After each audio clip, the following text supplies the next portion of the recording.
Subscribe करे खातिर लाल button दबाई और भोजपुरी के ताजा अपडेट पहले पावे खातिर घंटी वाला बटन दबाई। छपरा जिला भोजपुरी पर रउआ लोग के बहुत बहुत स्वागत बा। जी हाँ, आज के जौन खबर रउआ लोग के बीच हम लेके आइल बानी भोजपुरी के शेरे बिहार हीरो पवन सिंह से जुड़ल खबर रउआ लोग के बीच हम लेके आइल बानी। जी हाँ, रउआ लोग बीते दिन बतौले रही कि पवन सिंह बहुत जल्द लेके आ रहल बाड़े भोजपुरिया बाहुबली। जी हाँ, भोजपुरिया बाहुबली के इंतजार दर्शक लोग के अब बेसब्री से हो गइल बा कि हिंदी के तब बाहुबली के इतना आशीर्वाद प्यार मिलल बटे, लेकिन भोजपुरिया शहंशाह पवन सिंह के नया फिल्म भोजपुरिया बाहुबली के कितना पब्लिक चाहता, कितना पब्लिक सराहता टे, ई आवे वाला समय में हमनी के देखे के विषय बा। लेकिन साथे साथे एगो बहुत बड़ सवाल ए फिल्म के माध्यम से जुड़ गइल बा। जी हाँ, रउआ लोग के बता दी कि ई सवाल सचमुच जेन्युइन सवाल बटे, ई कोनो गलत सवाल नहीं है। जी हाँ, रउआ लोग के बता दी कि रउआ लोग के मन में ई सवाल उठत हुई कि आखिर भोजपुरिया बाहुबली में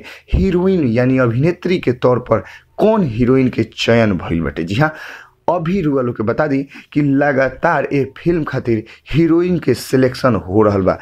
जहाँ तक ले हमरा अंदाज बटे कि पवन सिंह के जोड़ी अक्षरा सिंह के साथ बैठेला, लेकिन ए फिल्म में शायद वो नज़र ना आ पाई।